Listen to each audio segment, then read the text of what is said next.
Hello, see me again in the digital content program for the Psychology of Communication course.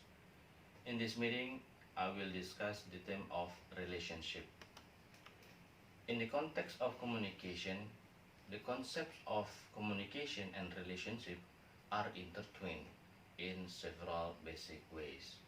First, one of the most fundamental outcomes of human communication is the development of social units, and no such units are more central to our lives than relationships. Second, our relationship with parents, relatives, friends, intimate, and colleagues are essential to our learning, growth, and development. And third, it is within the relationship of one sort or another the most of our purposeful communication activities take place. In the context of psychology, through relationship review, communication has similarities with psychology. They both made human as the subject of the target of analysis. As we already know that communication is the process of exchanging information between communicator and communicants. And also, the behavior of humans when communicating is part of psychological activity.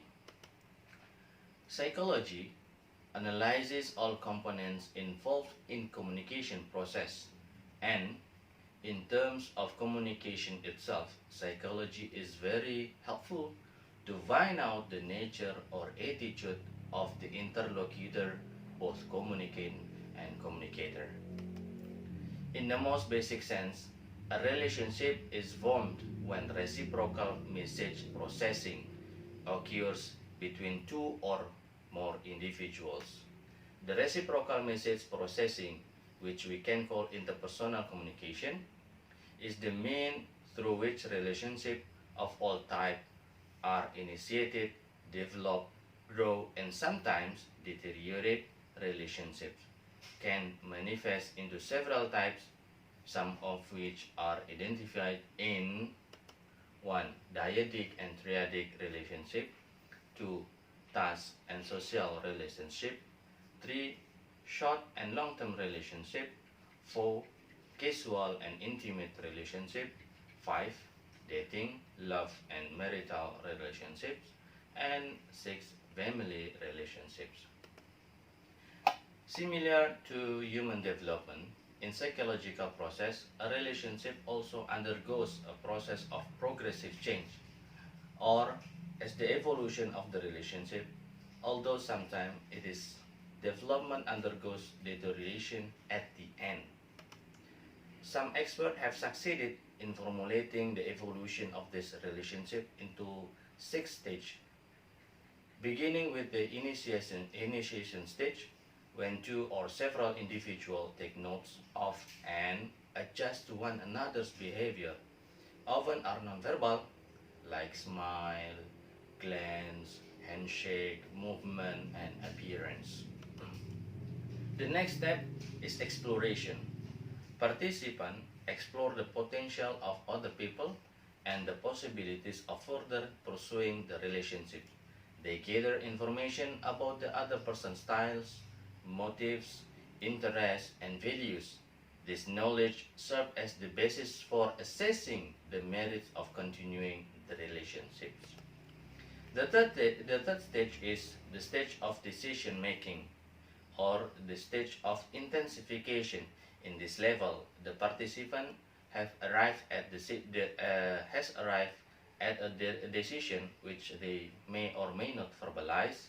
They wish the relationship to continue. The fourth stage is the culmination of the relationship development.